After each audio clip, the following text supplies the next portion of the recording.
Vanderbilts or Rothschilds? Give them a fish or teach them how to fish? In this episode, we're going to show you how to teach those you care about how to fish instead of just dumping fish in their lap, which oftentimes ruins them.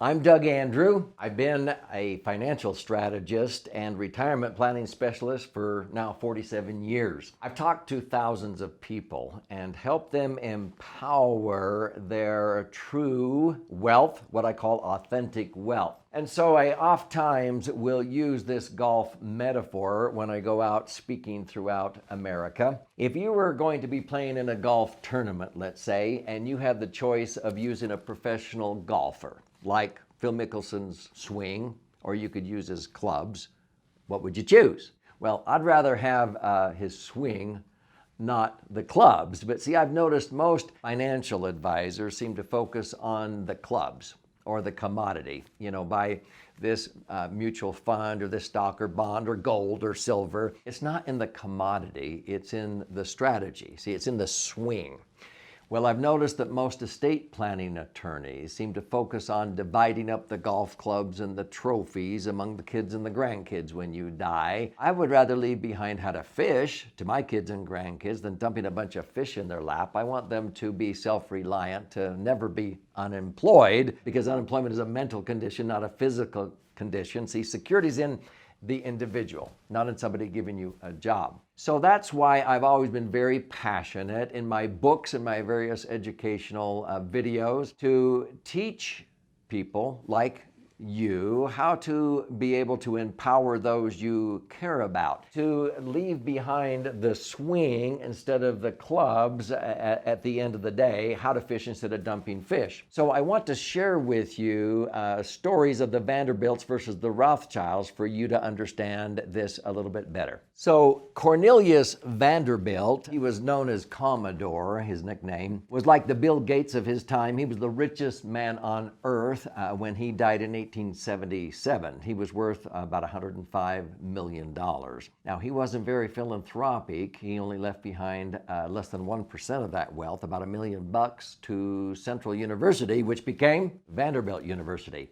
But do you know it took about 96 years until 1972 before his family, about 120 of his descendants, gathered together at Vanderbilt University for their first family reunion? There wasn't a millionaire left in the bunch. It was all gone. We call this shirt sleeves to shirt sleeves in 3 generations. The 4th generation was having to start all over again, rolling up their shirt sleeves, trying to figure out how to make money or financial independence. And it's interesting because the 2nd generation was okay, but the 3rd generation, they were just sitting around. In fact, a grandson, William K. Vanderbilt, said, "It has left me with nothing to hope for, nothing definite to seek or strive for. Inherited wealth has been a real handicap to happiness."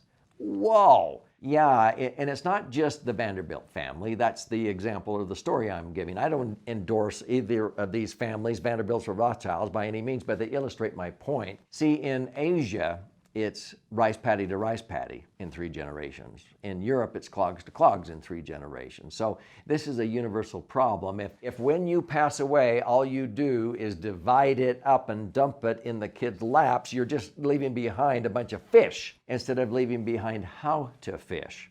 So the contrast I give is the Rothschilds. Now, the Rothschilds, they built a banking dynasty in Europe. He died in 1812, Mayer Amschel Rothschild. They had several children, and among them 5 living sons, and they assigned each of those sons to European capitals, and they would communicate back and forth with homing pigeons when to buy and when to sell. The point is, when he died, he did not leave behind an inheritance or an entitlement. He left behind a system, a repository, a way to leave behind how to fish, the swing instead of the clubs. And so there were 3 basic rules. Now, I call this system a bank. Now, it's not a chartered bank like down the street. It's a conceptual bank, a repository. But it's like making deposits and withdrawals out of a normal bank. You're depositing not just money, you're depositing your wisdom, your knowledge, attitudes, skills, and habits. And that's more important than leaving behind a bunch of money. In fact, knowledge, K, starts with a K, A, attitudes, S, skills, and H is habits. That spells the acronym KASH, cash. That cash is far more important than the CASH. In fact, it will generate the CASH into perpetuity. And so Mayer Amschel Rothschild, he had three basic rules in his family bank, quote unquote. Let me share them with you. So rule number one, in the Rothschilds family bank, they loaned their heirs money and the loans had to be repaid. Or you could go into a joint venture. So let's say you needed help with a college education. You had to get good grades, you had to apply just like with any student loan, and if you got approved, you could borrow the money, get your education. When you finally graduated and started making money, you paid the loan back with a nominal interest rate, so your kids and grandkids would have the same wherewithal. You required some skin in the game. They borrowed and then paid. If they couldn't pay back with money, they could pay it back with work, with our children. I came from a family of 6, as did my wife Sherry, and our parents couldn't afford to pay for our college. We didn't expect them to. And I worked at Kentucky Fried Chicken 30 hours a week in college. My wife worked at a bookstore, and frankly, we had better study habits than a lot of our friends whose parents were just yelling it out. But when we had our 6 children, we didn't want any of them ever to think we would just pay for their college, and we didn't. We gave them equal opportunities, not equal distribution. And frankly, they went through their education and were light years ahead of many of their peers whose parents were just sort of shelling it out, and they had horrible study habits, many of them. So the number one rule was to loan money. If you needed help with a venture, you could go into a joint venture and the family bank would own 20%, and later on, if they wanted to be bought out, they paid for 20% of what it was worth. This is the real world. But you paid the loan back or you went into a joint venture. Rule number 2, the knowledge and experiences that those heirs gained had to be shared with other family members, horizontally, not just vertically. This wasn't a family secret, parents to kids to grandkids. This was aunts, uncles, nieces, nephews. Sharing is having more.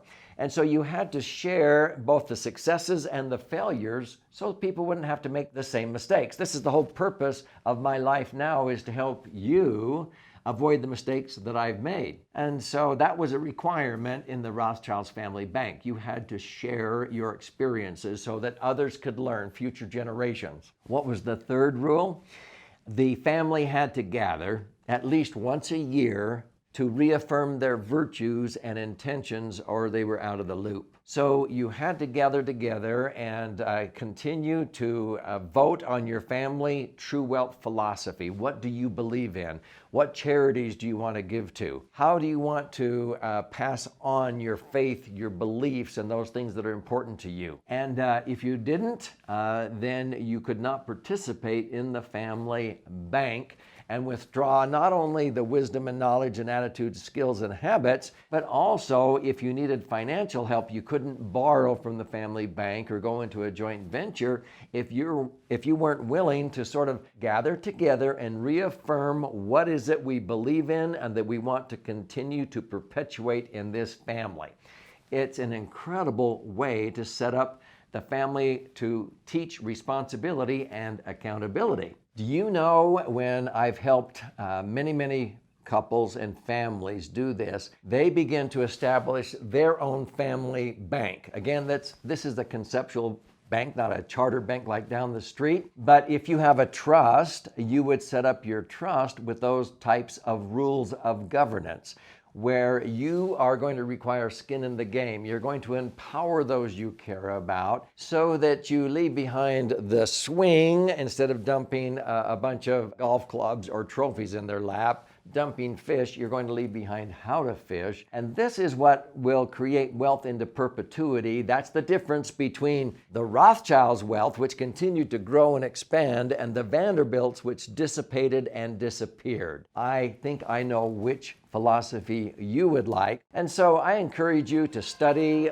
My book, Entitlement Abolition, contains the story of the Vanderbilts versus the Rothschilds, and the way that we have done it in our own family. We have 6 children and 16 grandkids, and how we have our own trust set up so that we empower those that we care about. I'm sure you want to empower those that you care about. That's why I would recommend you watch this episode if this is resonating with you, and you'll understand how to not ruin your children with your trust and be able to empower them with equal opportunities.